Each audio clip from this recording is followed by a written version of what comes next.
ಇದು crab gravy ಅಂತ ಮಾಡೋದು.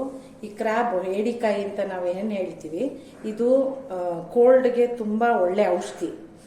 ಈಗ ಬನ್ನಿ ನಾನು ಇದನ್ನು ಹೇಗೆ ಮಾಡೋದು, ಈಸಿಯಾಗಿ ಯಾವ ಥರ ಮಾಡೋದು, ಇಷ್ಟೇ ಇಂಗ್ರೀಡಿಯೆಂಟ್ಸ್ನ ಬಳಸಿ ಯಾವ ಥರ ಮಾಡೋದು ಅಂತ ನಿಮ್ಗೆ ಹೇಳ್ಕೊಡ್ತೀನಿ. ನೋಡಿ, ನಾನು ಒಂದು 2 ಕ್ರ್ಯಾಬನ್ನು ತೊಗೊಂಡಿದ್ದೀನಿ, ಜೊತೆಗೆ ಒಂದು 3 ಟೊಮೆಟೊನ ತೊಗೊಂಡಿದ್ದೀನಿ. ಯಾಕಂದರೆ ಇದನ್ನು ಕ್ರ್ಯಾಬ್ ಟೊಮೊಟೊ ಗ್ರೇವಿ ಅಂತ ಮಾಡ್ತಾ ಇರೋದು, ಹಾಗಾಗಿ 3 ಟೊಮೊಟೊನ ಸಣ್ಣಗೆ ಹಚ್ಕೊಂಡಿದ್ದೀನಿ. ಶುಂಠಿ ಬೆಳ್ಳುಳ್ಳಿ ಪೇಸ್ಟು ಒಂದು 2 ಸ್ಪೂನ್ ತೊಗೊಂಡಿದ್ದೀನಿ, ಮತ್ತು ಒಂದು ಈರುಳ್ಳಿನ ತೊಗೊಂಡಿದ್ದೀನಿ. ಅದು ಬಿಟ್ಟು ಧನಿಯಾ ಪುಡಿ, ಖಾರದ ಪುಡಿ ಮತ್ತು ಗರಂ ಮಸಾಲ, ಹಾಗೆ ಕಡೆಗೆ ಹಾಕೋಕ್ಕೆ ಕೊತ್ತಂಬರಿ ಸೊಪ್ಪು. ಇಷ್ಟೇ ಇಂಗ್ರೀಡಿಯೆಂಟ್ಸು. ಬನ್ನಿ ನೋಡೋಣ ಹೇಗೆ ಮಾಡೋದು ಅಂತ. ಸ್ಟವ್ ಮೇಲೆ ಬಾಣಲಿನ ಇಟ್ಟಿದ್ದೀನಿ. ಈಗ ಸ್ಟವ್ ಹಂಚಿಸಿ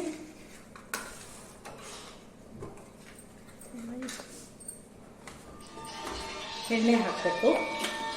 ಸ್ವಲ್ಪ ಎಣ್ಣೆಯನ್ನು ಉಪಯೋಗಿಸಿದ್ರೆ ಸಾಕು, ಯಾಕಂದರೆ ಇದಕ್ಕೆ ಅಷ್ಟೊಂದು ಎಣ್ಣೆ ಅವಶ್ಯಕತೆ ಇರೋದಿಲ್ಲ. ಹಾಗಾಗಿ ನಾನೊಂದು 3 ಸ್ಪೂನ್, ಒಂದು ದೊಡ್ಡ ಸ್ಪೂನಲ್ಲಿ 3 ಸ್ಪೂನ್ ಎಣ್ಣೆನ ತೊಗೊಂಡಿದ್ದೀನಿ. ಎಣ್ಣೆ ಕಾದ ನಂತರ, ಈಗ ಎಣ್ಣೆ ಕಾದಿದೆ. ಎಣ್ಣೆ ಕಾದ ನಂತರ ಈರುಳ್ಳಿ ಹಚ್ಚಿಟ್ಕೊಂಡಿದ್ವಲ್ಲ, ಆ ಈರುಳ್ಳಿನ ಹಾಕ್ಕೋಬೇಕು. ಈಗ ಈರುಳ್ಳಿನ ಅಂದರೆ ಬ್ರೌನ್ ಕಲರ್ ಬರೋ ಅಷ್ಟುವರೆಗೆ ಹುರ್ಕೊಳ್ಬೇಕು. ಹೀಗೆ ಹುರ್ಕೊಳ್ತಾ ಇದ್ದೀನಿ. ಇದನ್ನ ಫ್ರೈ ಮಾಡಿಕೊಂಡು ಆಮೇಲೆ ಶುಂಠಿ ಬೆಳ್ಳುಳ್ಳಿ ಪೇಸ್ಟ್ ಹಾಕಬೇಕಾಗತ್ತೆ.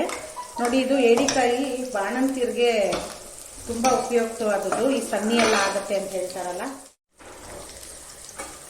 ಈಗ ನೋಡಿ, ಈರುಳ್ಳಿ ಸ್ವಲ್ಪ ಬ್ರೌನ್ ಆಗಿದೆ. ಇದಾದ ನಂತರ, ಇದು ಬ್ರೌನ್ ಆಯಿತು. ಆದ ನಂತರ ಶುಂಠಿ ಬೆಳ್ಳುಳ್ಳಿ ಪೇಸ್ಟನ್ನು ಹಾಕ್ಕೋಬೇಕು. ನೋಡಿ, ಇಷ್ಟು ಶುಂಠಿ ಬೆಳ್ಳುಳ್ಳಿ ಪೇಸ್ಟನ್ನು ಹಾಕ್ಕೊಳ್ತಾ ಇದ್ದೀನಿ.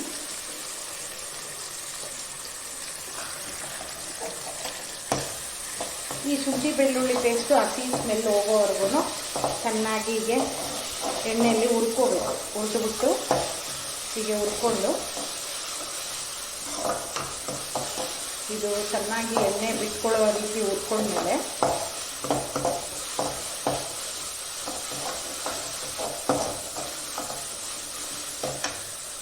ಈಗ ನೋಡಿ, ನಾನಿಲ್ಲಿ ಕ್ರ್ಯಾಬನ್ನು 2 ಕ್ರ್ಯಾಬನ್ನು ನೀಟಾಗಿ ತೊಳೆದು ಕ್ಲೀನ್ ಮಾಡಿ ತೊಳೆದು ಇಟ್ಕೊಂಡಿದ್ದೀನಿ. ಈ ಕ್ರ್ಯಾಬನ್ನು ನಾವು ಈರುಳ್ಳಿ ಶುಂಠಿ ಎಲ್ಲ ಏನೆಲ್ಲ ಹಾಕಿ ಎಣ್ಣೆಲಿ ಹುರಿದಿದ್ದೀವಿ ಅದಕ್ಕೆ ಹಾಕ್ಕೊಳ್ಬೇಕು. ಈಗ ನಾನು ಹಾಕ್ಕೊಳ್ತಾ ಇದ್ದೀನಿ.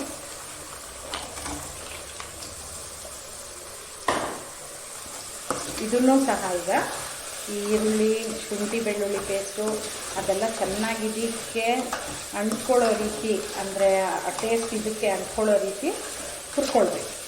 ಒಂದು 5 ರಿಂದ 6 ನಿಮಿಷ ಇದನ್ನು ಚೆನ್ನಾಗಿ ಹುರ್ಕೊಳ್ಬೇಕು.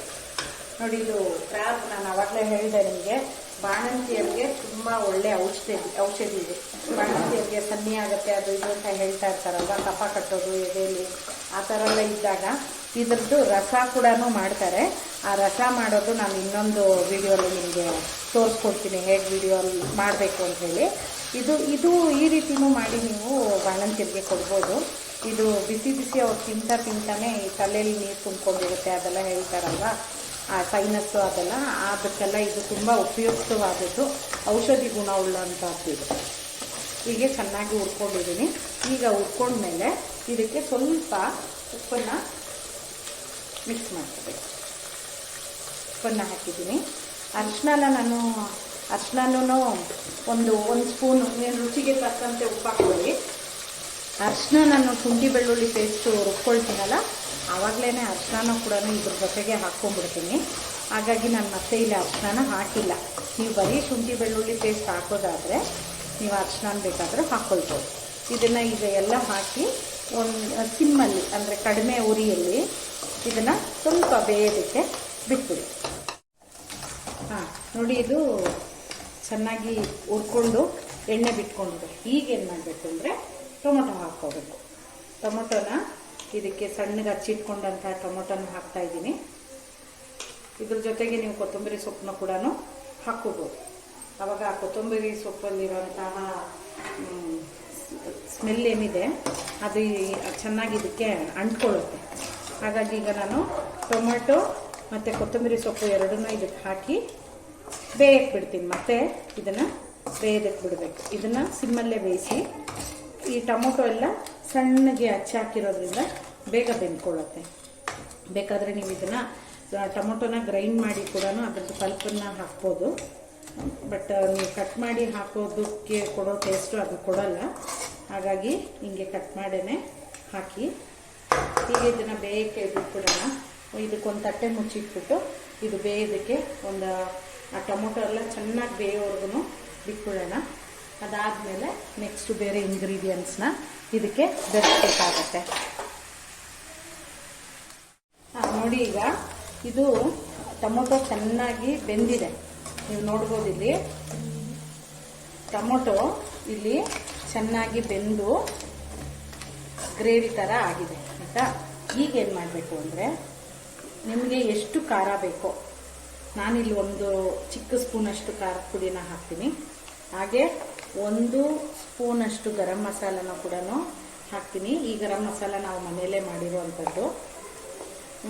ಈಗ 1.5 ಸ್ಪೂನಷ್ಟು ಧನಿಯಾ ಪುಡಿ ನೀವು 1.5 ಸ್ಪೂನು 2 ಸ್ಪೂನ್ ಹಾಕೋದ್ರಿಂದ ಏನಾಗುತ್ತೆ ಅಂತಂದರೆ ಗ್ರೇವಿ ಸ್ವಲ್ಪ ನಿಮ್ಗೆ ಸಿಗುತ್ತೆ. ಅಂದರೆ ನೀವು ಚಪಾತಿಗೆ, ದೋಸೆಗೆ ಅದಕ್ಕೆಲ್ಲ ನೀವು ಅದನ್ನು ಹಚ್ಕೊಂಡು ತಿನ್ಬೋದು. ಹಾಗಾಗಿ ಇದನ್ನು ಹಾಕಿದ್ದೀನಿ. ನಾವು ಆಗಲೇ ಉಪ್ಪನ್ನು ಹಾಕಿದ್ವಿ. ಈಗ ರುಚಿ ನೋಡಿ, ರುಚಿಗೆ ತಕ್ಕಷ್ಟು ಇನ್ನೇನಾದರೂ ನಿಮಗೆ ಉಪ್ಪು ಬೇಕಾಗಿದೆ ಅಂತ ಹೇಳಿದ್ರೆ ಉಪ್ಪನ್ನು ಹಾಕ್ಕೋಬೋದು. ಇದನ್ನು ಈಗ ಮಸಾಲೆ ಎಲ್ಲ ಹಾಕಾಯಿತು. ನನಗೆ ತಿಳಿದಂಗೆ ಉಪ್ಪು ಇದರಲ್ಲಿ ಸರಿಯಾಗಿ ಹಾಕಿದ್ದೀನಿ ನಾನು. ಹಾಗಾಗಿ ನಾನು ಮತ್ತೇನು ಉಪ್ಪು ಹಾಕ್ತಾ ಇಲ್ಲ. ನೀವು ನಿಮ್ಮ ಮನೇಲಿ ಮಾಡಿದಾಗ ರುಚಿ ನೋಡಿಕೊಂಡು ಉಪ್ಪನ್ನು ಹಾಕ್ಕೊಳ್ಳಿ. ಖಾರ ನಿಮ್ಗೆ ಎಷ್ಟು ಬೇಕೋ ಅಷ್ಟನ್ನು ಹಾಕ್ಕೋಬೋದು. ಇದರಲ್ಲಿ ನಾನು ಹಸಿಮೆಣ್ಸಿನ್ಕಾಯಿ ಏನನ್ನೂ ಬಳಸಿಲ್ಲ. ಯಾಕಂದರೆ ನಾವು ನಮ್ಮ ಮನೇಲಿ ಅಡುಗೆಗೆ ಹಸಿಮೆಣ್ಸಿನ್ಕಾಯಿ ಜಾಸ್ತಿ ಬಳಸಲ್ಲ, ಅದು ಆರೋಗ್ಯಕ್ಕೆ ಒಳ್ಳೆಯದಲ್ಲ ಅಂತ. ಹಾಗಾಗಿ ನಾನು ಬರೀ ಚಿಲ್ಲಿ ಪೌಡರ್ನ ಮಾತ್ರನೇ ಬಳಸಿದ್ದೀನಿ. ಈಗ ನೋಡಿ, ಇದನ್ನು ಚೆನ್ನಾಗಿ ಮತ್ತೆ ಇನ್ನೊಂದು 5 ರಿಂದ 8 ನಿಮಿಷ ಚೆನ್ನಾಗಿ ಬೇಯಕ್ಕೆ ಬಿಟ್ಬಿಡ್ಬೇಕು ಸಿಮ್ಮಲ್ಲಿ. ಅವಾಗೇನಾಗುತ್ತೆ ಅಂದರೆ ಅದ್ರ ಮೇಲೆ ಎಣ್ಣೆ ಎಲ್ಲ ಬರುತ್ತೆ. ಇನ್ನೊಂದು 5 ನಿಮಿಷ ಬಿಟ್ಟು ಇದನ್ನು ನೋಡೋಣ. ಈಗ ಏನು ಮಾಡೋಣ ಅಂದರೆ ಇದಕ್ಕೆ ತಟ್ಟೆನ ಮುಚ್ಚಿಟ್ಬಿಡೋಣ. ನೋಡಿ ಫ್ರೆಂಡ್ಸ್, ನೋಡಿ ಈಗ ಇದು ಕ್ರ್ಯಾಬ್ ನಿಮಗೆ ಫ್ರೈ ರೆಡಿ ಆಯಿತು. ಕ್ರ್ಯಾಬ್ ಟೊಮೆಟೊ ಫ್ರೈ ರೆಡಿ ಆಯಿತು. ಇದನ್ನು ಈ ಥರ ನೀಟಾಗಿ ಸರ್ವ್ ಮಾಡ್ತೀನಿ. ಗ್ರೇವಿ ನೋಡಿ ನಾನು ತೋರಿಸ್ತಿದ್ದೀನಿ ನಿಮಗೆ. ಇದನ್ನು ನೀಟಾಗಿ ಈ ಥರ ಗ್ರೇವಿ ಜೊತೆಗೆ ಈ ಥರ ಸರ್ವ್ ಮಾಡಿ. ನೋಡಿ, ಗ್ರೇವಿ ಜೊತೆಗೆ ನಾನಿಲ್ಲಿ ಸರ್ವ್ ಮಾಡಿದ್ದೀನಿ. ಇದು ತಿನ್ನೋಕ್ಕೂ ತುಂಬ ಟೇಸ್ಟಾಗಿರುತ್ತೆ ಮತ್ತು ಕೋಲ್ಡ್ಗೂ ಕೂಡ ಒಳ್ಳೆಯದು. ಟ್ರೈ ಮಾಡಿ ಫ್ರೆಂಡ್ಸ್. Thank you.